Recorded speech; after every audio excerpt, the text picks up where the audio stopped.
On today's episode of Let's Grow Together, I talk with Alvaro Berrios, and I love this individual specifically because he has actually coached me specifically in the world of Facebook advertising. However, today's episode is not about marketing. As you know, this podcast is not about marketing. If you want to do marketing, there's plenty of programs that I can recommend for you. This is about growing together, focusing on the things that are going to help you grow. And Alvaro is no different and shares so many key insights that have helped him grow his business from quitting his 9 to 5, to investing in masterminds, and how that has dramatically changed his life and his business in what it takes. This episode is super helpful in really establishing some principles that are going to help you grow. So, without further ado, let's dive in. But first, the intro. Welcome to Let's Grow Together. My name is Nick Monotatabis, motivational speaker and digital marketing strategist. And this podcast is all about helping you grow both in life and business. Let's dive in. As always, I am so excited because I just have the most amazing people that I get to have on my show, and this individual is no different. It's really cool when I get to bring on people that actually coach me and somebody that I refer to often when it comes to Facebook ads. And my friend here, Alvaro, is an expert. And so I am so grateful to have you here. Alvaro, welcome. Thank you so much, Nick. That's a very, very kind introduction, and I'm very excited and honored to be on your podcast. Appreciate it. I appreciate your time. So real quick, just tell us a little about who you are, what you do, and who you serve. Yeah. So, like I said, my name's Alvaro, and so I'm a Facebook ads manager.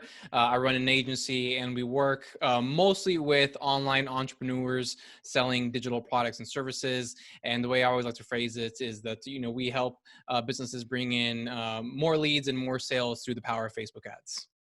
Love it. Yeah. And I know that this works because, again, I'm a student of the program of the results that come. Now, one thing I will say, so this podcast, I intentionally don't talk about marketing. As much as I love marketing, it's a cool thing. So if you're thinking we're going to talk about Facebook ads, that's not the intention of this. But if you want to learn more, this is the guy. But what I really want to dive into, again, is like your journey and kind of like, how did you get started into this? We've never actually even talked about this of like, when did your entrepreneurial journey begin? Yeah, it's an interesting story. And I'll tell you right off the bat that, out of college, I never envisioned myself getting into marketing at all. So out of college, I actually thought I was going to work in the real estate space, which I did actually for a little while, but then I realized I didn't hate it. I hated it. So I hopped around with different industries for a long time. And then in roughly 2015, that's when I first got my first marketing gig, and I loved that. I was instantly hooked. I was like, this is, I found my calling, as people say. And so eventually, I got to a point where I had enough knowledge and skills that I knew I could leave my corporate job and start my own business, which always was actually a goal of mine. Entrepreneurship has always interested me. I just never knew, what form that would take. If you had asked me probably 10 years ago, I'd be like, oh, I'm going to invent some sort of product, but I never have any good product ideas. So that never came to fruition. But eventually, like I said, I realized I had the skills and knowledge to start a Facebook ads agency. And so I left my corporate job and have been doing this ever since. Love it. Amazing. What was the point where you decided to do it? Was it a tough decision? Did you start working on the side? What was that process for you to be able to quit your 9 to 5? Yeah, so a couple things. One, I actually had finished paying off my student loans, which was actually very important because I didn't want to have any debt hanging over my head. And so that was kind of hurdle number one that I overcame. And then beyond that, a couple things. One, I was just kind of getting tired of my corporate job. It was good while it lasted. Obviously, I learned a lot, and it actually gave me the skills, a lot of the skills that I have today. But just because of, the politics that you find at any corporate job, I was just kind of getting tired of that. And so I was getting a little bit bit worn down. And plus, I was getting ready to invest in a mastermind, and that mastermind was a huge pivotal moment for me joining that, and it really helped sparked the growth of my business. So kind of those three things together made me realize that okay, it's time to go and do my own thing. Mastermind. Yes. Love that. How important, I mean, obviously you just mentioned that that was a big pivotal, but just like in your role and where you are, how important it is just have that group of people that are willing to get you out of that spot. I mean, I can say unequivocally, it's the best investment I've ever made in my entire life. And, this is coming from someone that has not one, but two business degrees from private universities. So I spent way too much money and I got into way too much debt.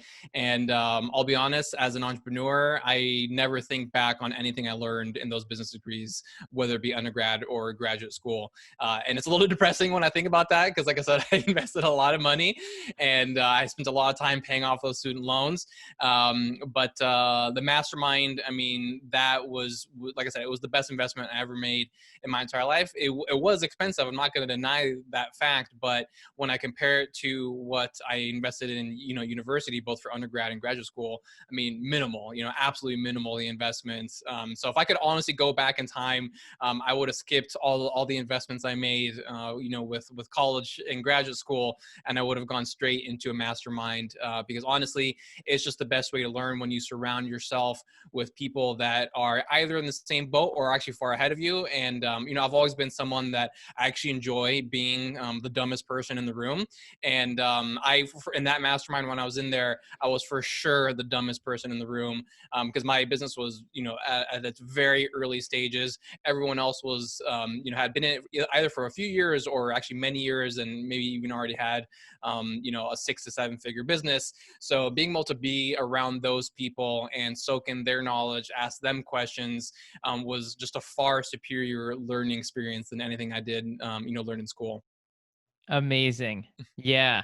That's so awesome. And it is such an interesting because we bring up what would probably be a very debated topic on, like college, and how things are, I can just debate this all day, by the way. yeah, because it's an interesting thing, especially in the entrepreneurial world. I mean, when you think about it, and I've said this too, like I spoke one time at a fraternity, like a networking conference. And my thing was, you can learn anything you want online. Like, oh, you want to learn how to build websites? Go on to YouTube, learn how to build websites, then start building them, and then get paid to do it. It's like, what? Yeah. Who knew it could be that simple? And like, yes, everyone's like, yeah, well, everyone knows you can like find stuff on YouTube, but people don't do it and don't Mhm. realize like this education, and education now, they make you take all ridiculous classes, and it's absurd. Yeah. Maybe we don't go down that rabbit hole. But I find, so having a mastermind is like so important. I love that you just talked about like being the dumbest person in the room, because it's one of those things that is so important in our development. And what happens is we have egos that get in the way. We want to always constantly feel like we're the smartest. And that's particular for me because I've struggled with that in general, just like feeling like I wasn't smart enough. And so that's something that I always strive for. But really, being able to get rid of that ego and, just kind of get over that and learn. So when you were in this group, like, what were some of like the biggest parts, aside from being the dumbest in the room, that helped you kind of to get to this next level? I mean, it really boils down to mindset, for me at least, which is kind of funny because again, coming from someone who got a traditional business education, and so mindset is never covered in any business class in any university, right? But I can tell you today, just from experience and also being in the mastermind and the way I've grown my own business, I mean, mindset's huge. It's 90%, honestly. That's how much weight I would put into it. And so that, and kind of seeing the mindset of entrepreneurs that are a higher level than me, and seeing how they react. And actually what we were just talking about right now a second ago, of being the dumbest person in the room and being comfortable with that. I mean, that's mindset too, because you're right. I mean, that's not easy, right?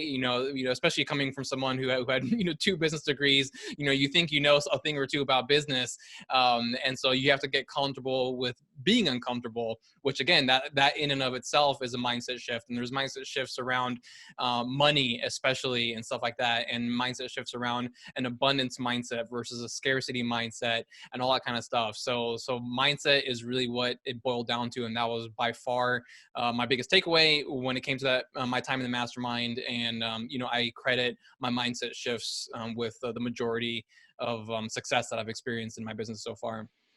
That's awesome. Was there something particular? Was the money a big part? If you think about from the abundance, just and I'm kind of guessing what you're thinking here, but what if it's an abundance mindset and it's a financial thing, specifically in Facebook ads? It's like, hey, if you believe it's going to happen, then you should have no problem investing a bunch of money into some ads, right? So is that kind of like how that's helped you? For sure. So I mean, that's one great example. And I also think, and we all fall into this trap at some point or another. Whenever we're trying to make some kind of investment or decision where we have to pick option A or option B, we kind of default into only thinking about the money that we're quote unquote not going to make. Easy example, right? So the mastermind itself, that investment, like I said, it was not a cheap mastermind. It was $10,000 for 6 months, and I actually stayed in it for 12 months. So I ended up investing $20,000 in the mastermind. And so an easy way to think about that is like, oh, that's $20,000 that is going out of my business, right? Because there's no quote unquote direct return on that, right? It's not like, okay, cool, I get this, put this money in and I get this money out, right? Like, which you can do, by the way, with Facebook ads. And so just being able to look at the way money is being spent differently, and not focusing on what I'm quote unquote losing, but you have to focus on what you're gaining, and what you're not giving up, or what you are giving up, and stuff like that. So just being able to think about investments, business investments specifically, has been a huge part of being able to get to where I am today. Yeah, and it's so awesome because again, you bring up such a great point, in the comparison between a mastermind versus like Facebook ads, because a lot of times with Facebook ads, you can measure your ROI. It's like, hey, I put this amount of money in, I make this amount, or I generate this amount of leads, or whatever it may be, but where a mastermind is like, you don't get that. Yeah. And I feel, and you can correct me if I'm wrong, I mean, I have been in masterminds myself too. I haven't actually been in any paid masterminds. I was in a mastermind, which is wild to think about. We only had like 4 sessions. But in that time, all 4 of us over the last year had, at the time, all had jobs, all left our jobs, and all now live in different cities from where we were meeting Wow. up at that point. Yeah. Yeah. So again, that's like proof in the mastermind of just like being in a room with people that are all trying to do more. And we had some breakthrough conversations. Yes, it was short, but that was still like something that I will never forget. Mm-hmm. And so from that level of like investing in yourself, but also you get what you put into it. Right. Would you agree with that? Oh yeah, 100%. I mean, the only reason I say that the mastermind was the best investment I've ever made is because I put the work in, right? It's not like I joined and then magically my agency grew, right? That would have been cool, right? But it didn't work that way. I still had to put in the work, just like everyone else. And so that is an important point to make, that you can't just like join a mastermind and think that mastermind is going to do the work for you. At the end of the day, you still have to roll up your sleeves and do your own work. Yeah. And that's exactly it. And I think sometimes people have a tendency to be like, oh, well, if I just do this, like magic things are going to happen, and that's what this is. I mean, that's what this show is about, is like, you got to put in the work. Like, the knowledge doesn't help you, like I love Jim Quick. You've heard Jim Quick. Yep. he's got a great quote where he says, knowledge isn't power. Knowledge is the potential of power. Right. Because if you don't use that knowledge, then what good is it? Yeah. Exactly. It's just, yeah, Exactly. it's just then I hope people are listening and just understanding that aspect. Like if you just listen to the show and then you don't actually do anything with it, it's not going to help you. Hmm. You know, yes, is it good to surround yourself with people, and a podcast is a similar aspect. And I think that's a good point that I remember Tim Ferriss brought up, was that you don't need to like know people specifically to surround yourself with people who are smarter than you. You Hmm. can read books. Right. You can, listen to podcasts. Have you ever had any like really influential books or people, like influencers, that have made a huge impact on you? Oh, 100%. And I actually like to refer to these types of people as, my digital mentors, so to speak. So it's people that I probably, in most cases, I've never met in my entire life, and, probably never will. But at the end of the day, they've had a massive impact in just the way I think and go about my business. So, a couple examples in terms of like the big names out there. Brendan Bouchard, for sure. A huge fan of his. He's had a massive impact on my life. Actually, Jim Quick is actually someone also that I follow, and I like his stuff a lot too. Tim Ferriss, he's been awesome. And then I'm trying to think. Jim Fortin. So I've never actually met Jim Fortin in person, but I do follow him, and listening to him also has had massive shifts in my mindset. And then tons of books out there. I'm trying to think of like very specific examples, but I read so many books that sometimes it can be hard to remember. But yeah, and that is important to know, because like I said, the mastermind I was in, it was very expensive. And so I realized that that's not something that's not possible for a lot of people, which also, though, to be honest, it wasn't really possible for me too. I knew if I joined that mastermind, I had to put in a lot of work real quick. Otherwise I wasn't going to be able to pay for it. Right. So there is that aspect too. So it's not like I had, 10K lying around and, I was able to pay that. I had to work my way to get there. But even with that, so I realized that, even those scenarios, they're, for some people, it is a unique situation which they can't, afford. So at the end of the day, you want to go out and find these digital mentors, right? Read their books, listen to their podcasts, watch their YouTube videos. And even just with that, you can get a lot of the information that you need to get to where you want to be in life. I love that. I love the part talking about like not being able to afford it and doing it anyway. Yeah. Um, because I've done that multiple times now. Yeah. You know, like people don't realize that it's if you want to, get that fire burning, put some money on the line. Mhm. Don't think about, whether or not you have the money. Think about like what you'll do if you put this money down, like, Mhm. you're a Kajabi user. I love Kajabi, and that was my first big one for me. Mhm. And, you buy an app like Kajabi. It's like, well, you better build your online course and start selling it, or else you're just like wasting money. And the same thing happened with BBD, and again, it's just this like this spiral. Have you had those things come up more than once? Was just the mastermind? Have you ever like invested in something didn't necessarily could afford, but were willing to make it happen? Oh yeah, tons. So I'm in business by design as well. So when I joined that, that was also a really scary investment, because actually I was also in the mastermind at the same time when I joined BBD. So I was like throwing money at this mastermind, and then business by design comes along, and I'm like, holy smokes! Like I'm already working so hard just to keep up and stay in the mastermind, so I don't get kicked out, right? But then I was like, business by design looks like such a great opportunity. I just got to do it. And so I had to hustle for that one as well. And then a lot of investments that I've made, for my team as well. So I have a team of 5 right now.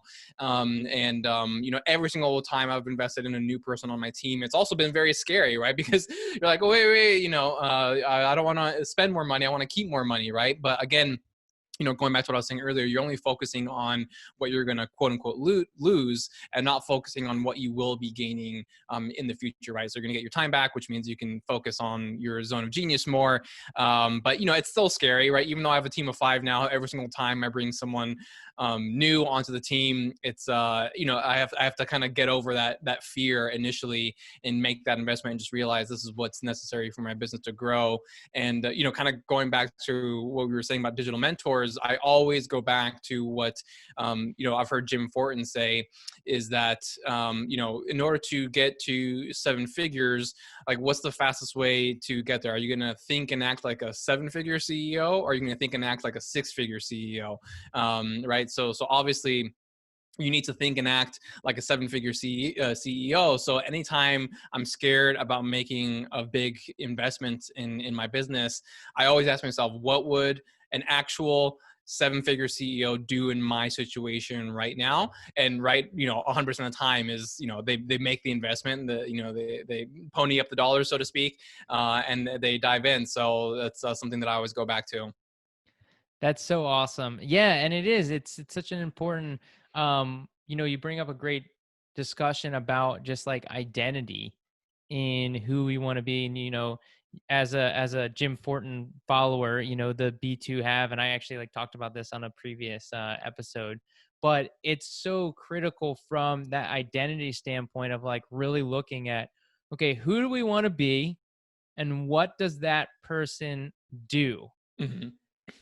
But it is really difficult to be able to do that. So do you have any advice? You've been able to do this. You've been able to put yourself in that, in that position. Would you have any advice for somebody that's like struggling with this concept?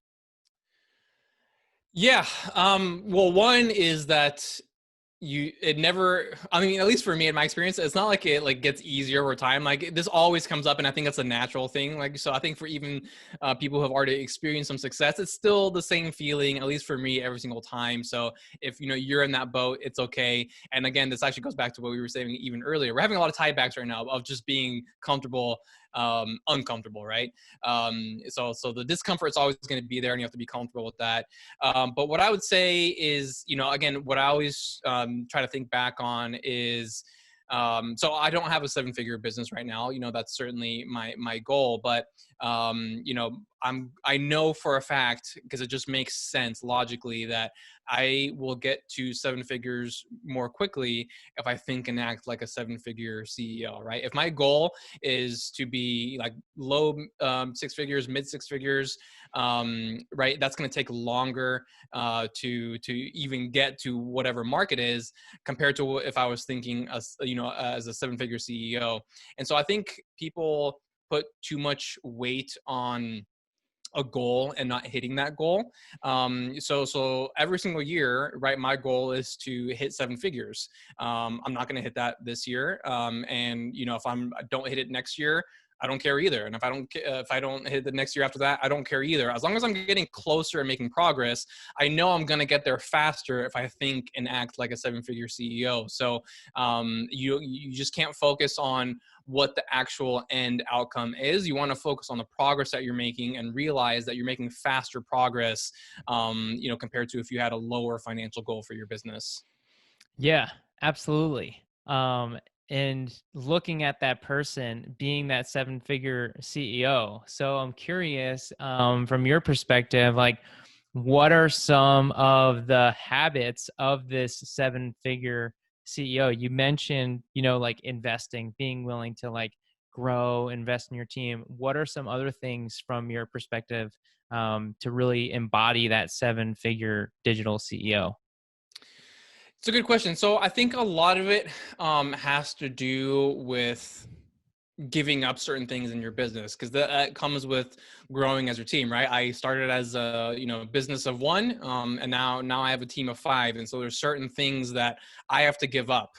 I can no longer do. And some of those things have been hard to give up because I enjoyed them, right? But you have to focus on, what is the best use of my time. And so just a very simple example, right? Just to kind of drive home the point is, reporting, right? So my clients get reporting, but me doing a report doesn't actually advance my business because I'm not optimizing my clients' accounts. I'm not jumping on a sales call. I'm not creating content that people will value. All those things do grow my business. Reporting doesn't. That's just something that my clients like to have. So that's something that I should be passing off, even if it's a task that I enjoy.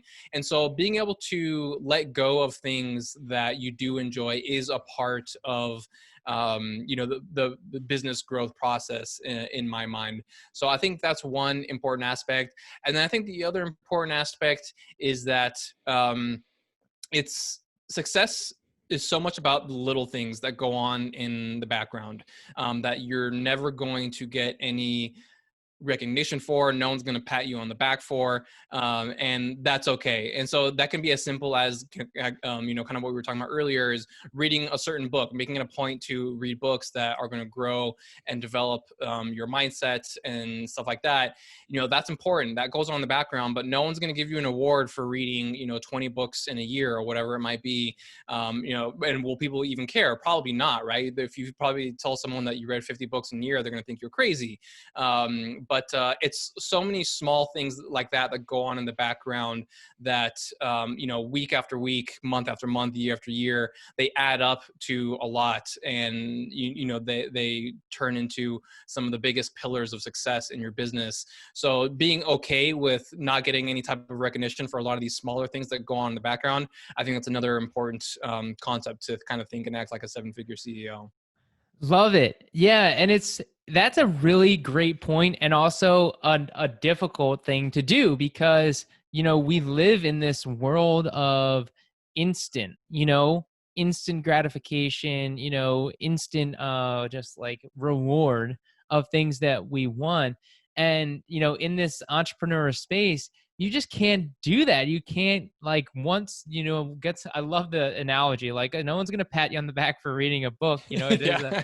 It is a funny thing. You have to want to do those things. You have to enjoy doing those things. I think that's such a huge part in being obsessed with learning and growing, however that may look for you. Because when you love it, then it becomes so much easier, Mhm. Have you always been a book reader? Certainly not always. I have been for a long time now. I want to say I probably started reading books very consistently starting in probably like roughly like 2012, because it was shortly after I graduated college. I graduated college in 2010, and prior to that, I was not a book reader at all. And then I would say actually the first book that kind of got me hooked, and then I kept on going, was the book Freakonomics. I love that book. I just devoured it, and ever since then, I've really never stopped. And I try to read one book a month. I don't always hit that goal. It can be challenging, but it's always what I'm aiming for. Yeah. It's something that, and do you read them or do you listen to them? I do both. So actually, typically, I'm reading and listening to a book at the same time. So when I'm like doing chores around the house or something like that, I'll put on my earbuds and listen to an audiobook. But then in the evenings, after I wind down and the day's over, I'll open an actual physical book and read that one as well. Yeah, I think that's a good and I do the same thing. I when I go for runs, I'll listen to a book, but then I also have a routine of just like doing the physical. And I think it's an important thing to have both. Hmm. And to go back to like identity is like I used to have the identity that I wasn't a good reader. And so then, I started doing audiobooks because that was like my justification, like, oh, I'm not a good reader, so that means that I shouldn't read or I can't read. Hmm. And again, I had to remove myself from that identity, being the CEO that I wanted to be, Yeah. reads books, like Hmm. physical books, and being able to shift that identity to somebody that does read. And I could never imagine, because I was never a reader, Hmm. to the amount of books that I've read now is like, um, it's like night and day, you know? Right. But Exactly. again, having that identity is crazy, you know? Yeah, I think it's also important to mix up your books as well, because like I remember I experienced this early on where I mean, I'm still obviously very much into personal development, but there was like a certain time and period where like I would only read personal development books and that's it, right? But that can get like really overwhelming, because once you're, you know, in a single year, right, you read like 6, 7, 8 personal development books, you kind of almost forget like what happened in the first, you know, first or second books that you read. So I always do like to mix in you know, different styles of books, whether they be personal development, fiction, nonfiction, historical, you know, whatever it may be, simply because after I read a personal development book, I like to make sure that I can, you know, digest the information and actually utilize it, and not just be something that I read and got enjoyment out of, you know, 6, 7 months ago. Yeah, I love that. That's something that I actually have recently been trying to switch into because I was noticing that myself. That I was like, man, I can't just keep doing these personal development books. And like one of the quotes I heard too on the last book that I read was like, I'd rather you read the same book 30 times than, you know, try and read 30 books, you know, in a short amount of time, because you're going to get more from it. I am curious though, what um, fiction books have you read? Or are there certain fiction books or historical books that you enjoy? Oh man, so on the fiction side, you know, it's funny. I'm a huge J.R.R. Tolkien fan. So if I dive into fiction, I tend to go in his direction. I mean, most people don't realize this. He's got a lot of great books just beyond the Lord of the Rings ones. And so his stuff I really enjoy. And then from historical standpoint, I would say. This might be a little bit of a touchy subject right now, but I do like books that touch on politics, but probably not in the way a lot of people are thinking. I tend to, you know, because there's so much negativity in the world constantly around politics. So actually, I tend to lean towards political books that focus on kind of like the good side of things, like you know, the progress that we've made and all that kind of stuff. And so something that gives me hope for the future, so to speak. Nice. Yeah. Yeah, and that's a cool concept. That was something that I wanted to look into and I haven't done, is like learning more about, like, you know, Benjamin Franklin, you know, and like certain things that I feel are super important. You know, we like learn about history when we're growing up, but like I don't know if you were like me, but like I didn't care at all about history. I'm like, this is in the past. So you don't need to know this. I don't need to know this. But it's an interesting, and this actually kind of brings a good transition too into like how important it is to look back on the past, not just in history, but also in our own lives, in how we look back. Has there been any times recently where you like look back and you're kind of like, wow, you know, like look at the progress, you know, especially as I brought up, you know, you talked about your college, like do you have these moments where you're just like, you know, looking back and reflecting on the past?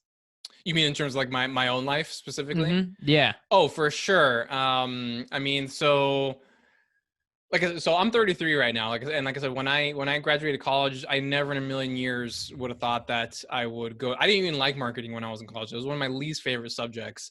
And so now the fact that I run a marketing agency is funny in and of itself. I'm like, wow, look at that. Like, and I love marketing. I can geek out on marketing all day long.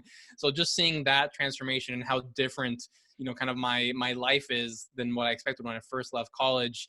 You know, that's one thing for sure. And then I would also say that, you know, with any type of business, right, you're going to hit some bumps along the road, you know, even if you are growing. And whenever I, you know, have those moments where like business is rough and I'm stressed out, this, that, and the other, I have to stop and realize and you know, kind of almost laugh at the fact that, you know, where I am right now, I would have begged to be in, you know, a year ago or 2 years ago, right? And so that always helps me kind of bring me back to reality, you know, because I can get frustrated with certain things and different projects that I'm working on, and I might say like, oh, I don't know if this is worth it. But obviously, like, you know, a year ago or 2 years ago, I would have been begging to be in the place I am right now. So those moments are for sure something that you know, I always kind of when I look back on that, I laugh. I'm like, okay, I have nothing to complain about right now because I'm in a good spot. Yeah, and that's great. I mean, and that's a practice. And that's what people don't think. They think that that's, oh, that's just your personality. And it's like, no, Yeah.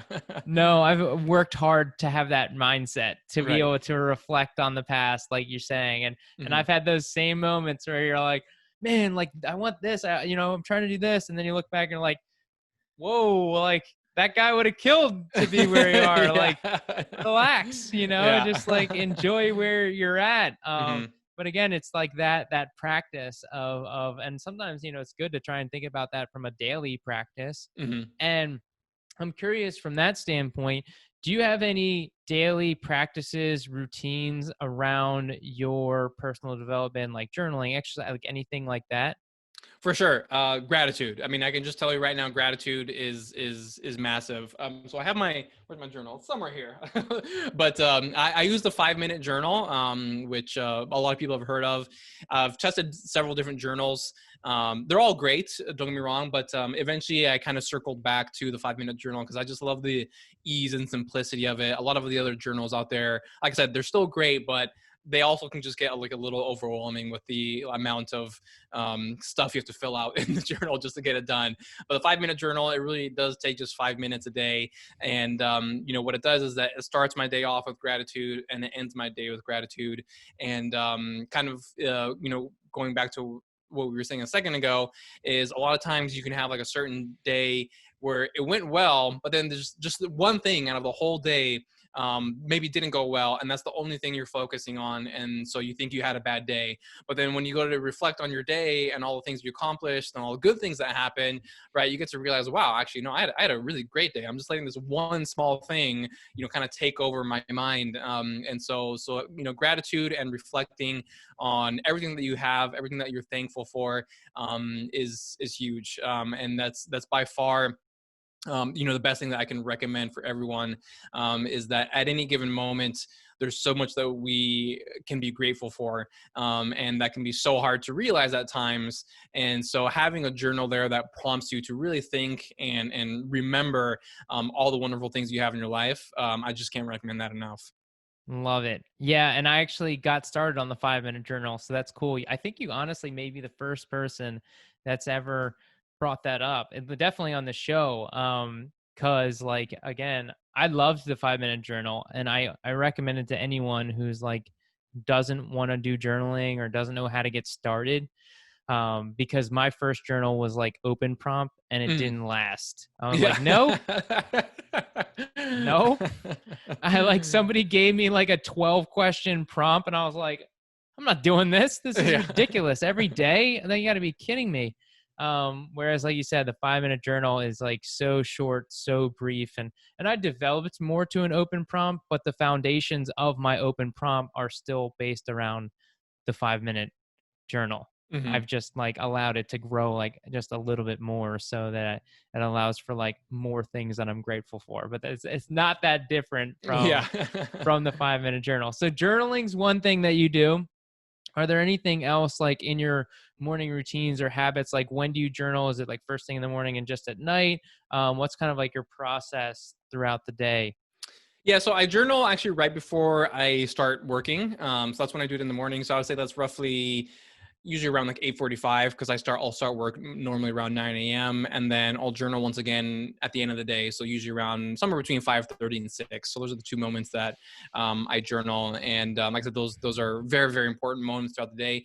In terms of other things that I do, I used to do the whole like meditation thing in the mornings, and it was great. Don't get me wrong, I'm not trying to poo poo on meditation, but I don't know. Just over time, I didn't feel that it was really, really necessary for me to kind of be in the right mindset on a daily basis and stuff like that. But it's still great. If someone wants to do it, I highly encourage it. I still do think it's a good exercise. But for me, in terms of being in the right mindset and motivated, a big thing for me is just taking care of my health. I'm a huge, huge stickler on my health, and so I do my exercises in the mornings. I eat right throughout the whole day. I'm very good about not eating junk food. And I think that's so important because it really does have a shift in how you feel, right, on a day-to-day basis. So if you're eating poorly, if you're not exercising, right, you're just not going to feel okay, right? Your energy is going to be down. You're going to have a lot of brain fog. Your focus isn't going to be on point. But when you take care of your health, all those things are then taken care of themselves, right? You will be focused. You will have the energy. I drink, way less caffeine today than I did 5 years ago. Because 5 years ago I wasn't exercising, but now I do. So now I drink my 1 cup of coffee in the morning, and that's it. Whereas before I would have like 3 to 5 cups, throughout the whole day. And so I think that's something that actually a lot of entrepreneurs overlook is their health, actually, especially because in entrepreneurship it's almost like glorified, when you're have these like 60 to 80 hour weeks, and you're working hard and you're hustling and stuff like that, trying to build the American dream, which is cool and all, right? But at the end of the day, I do believe in having an optimized mind and body, and obviously one of the best ways to do that is by exercising, eating right, and also just going on daily walks whenever you can, stepping away from the computer, and having that routine. Actually, speaking of which, I do have a routine where I step away from my computer every 50 minutes. So I work for a 50-minute block. I'll step away for 10 minutes, and then I come back, work another 50 minutes, step away 10 minutes, and then come back. And that always just keeps me fresh throughout the day. That way I'm just not staring, kind of mindlessly at some screens all day long. Love it. Yeah. Is that, that sounds like Brendan Burchard. Is that where you got that Yes. from? Yeah. Yeah. It's exactly where I got that from. Love it. Yeah, it is. And we often think that like the harder you work, the more, money you make, and that's a lot of mindset around that, in that's like not true, because that would mean that like every single person that works 80 hours a week would be super successful. So it's like, that's not true. And at the end of the day, like if you're just like burning yourself out constantly, it's just not an ideal situation. At the end of the day, yes, we're working towards a goal, but like, do we want to be happy right now? Mhm. Like, I don't want to torture myself, like, could I be working more hours? Well, of course. Like, but if I don't want to, and I know that I'm actually going to do more in the time that I work. I mean, it's like statistically proven that if you work more than 40 hours, that it like your productivity goes Right. down Mhm. like dramatically. Yet so Mhm. many people still aren't adapting to this like environment, Right. Mhm. And so it's such an interesting concept. I am curious, this is kind of circling back a little bit from an exercise standpoint. Are you a morning person or a night person? I'm definitely a morning person. If I exercise in the evening, I won't be able to fall asleep. Period. My blood's gonna be rushing and all that kind of stuff, and I just cannot fall asleep if I exercise at night. So I'm most definitely a morning person in that I- sense. Interesting. Yeah, it's always interesting to hear both parties, because I think there's a good mix. I've gone back and forth between the two. I was so like sworn off on like that morning was the way, but now I'm actually might be willing to get back into the nightly routine. Because again, I think things change based on your environment, to be able to adjust into your new world of like where you are or what's going on. Like, if you're building a family, it's like, all right, well, maybe exercise in the morning doesn't work, Yeah, like, again, like there's a lot of factors that go into it. The important thing is just like, again, like you said, making time to step away, step back, and exercise. I think that is, it's so, so important. for sure. And you hit a really important point there, that it's about what works for your life, right? Because I've read some research studies that actually say that working out in the late afternoon or evening is actually scientifically better for you, because you have like more energy for, I can't remember the reasons why, but supposedly it's just better for you overall. But at the end of the day, like it's just not for me, right? Like like I said, I can't fall asleep if I work out in the evenings, and so I work out in the mornings, which just works for my life. It works for my body. It works for my schedule. So even though if it's maybe not quote unquote scientifically the best time of the day to exercise, it's just what makes sense for me. Yeah. And again, that can change. Like, it makes sense for you now, but again, that can change. And I think that's important too within our habits, that we keep them flexible Mhm. to, adjust, but also at the same time being for you. I know like there's some people that like they're vegetarians, but then there's some people that like just eat meat, so Yeah. there's no like perfect answer for success, because there's people that are in like amazing shape eating all red meat, which is Mhm. like, and then people who are in amazing shape just eating vegetarians, feeling great, loving it. And there are a lot of studies that say, like, based on your chemicals in your body, that like certain foods react differently, and therefore different foods could help you perform, or perform better or worse based on your own um you know um Unique DNA. biology. Yeah. Yeah. Mhm. Like, what? I mean, that's just like Yeah. crazy concept to think about. um so this has been so awesome. I mean, we went into so many things. I love how much we talked. You mentioned like get comfortable being uncomfortable. I think that is such a powerful lesson into how we just go about our days. How important it is to be the dumbest person in the room. Like, absolutely love that. And it does, and I've heard that before too, but it does, when you say it out loud, it sounds even funnier. Mhm. Like, I want to be the dumbest person in the room. What's my goal? Be the dumbest person in the room. you know like, because it's just not something that people say, in your Right. work or whatever you're doing. You're always trying to prove yourself. And so to try and be the dumbest person is just and I think that goes into like who we surround ourselves with, our friends, and all of that, and how that influences us into what we do on a regular basis. And investing in those people, investing in those things. We talked about money, and then investing into those things that are going to be beneficial. And even though you can't afford it at the time, as our good friend James Wedmore says, like, the transformation is in the transaction. Mhm. And Yep. I think we're both proof of that. um so And as to have another James Wedmore quote in there, like as he always says, is the reason you can't afford it is because you haven't done it yet. yes, Yeah. love it. Exactly. When you invest in something, you figure out a way to be able to afford it, Right. like that's Yeah. that's When your back's against the wall, you're gonna find a way. yeah. Yeah. Yeah, what's the quote? Like, burn the ships. It's a Mhm. similar concept. And just being willing. I think the underlying thing, and I was actually talking with my dad today, is like, you don't invest a lot of times not because you don't believe in the program. A lot of it comes down to like not believing in yourself. Mhm. Right. And that's the most important thing, is whether or not you believe in yourself, and whether or not you can do what it takes to make it happen. you know like, I wouldn't have invested in Kajabi if I didn't think that I could make a course and try Mhm. and sell it, and Mhm. believed in it myself enough that I thought people would buy. you know and it's that concept of just believing in yourself. Exactly. Yeah. Love it. So big. Awesome. Well, this was so awesome.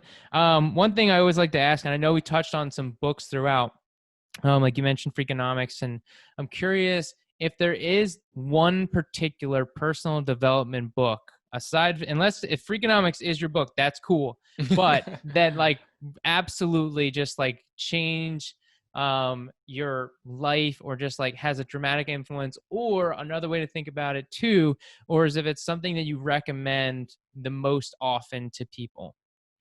Yeah, so I've read a lot of books, but honestly, the one that I can recommend the most, and the reason I'm recommending this is because I think it's something that this is something that everyone struggles with, and even myself, even after reading it and making the mindset shifts, right? It always kind of circles back, and it's money, right?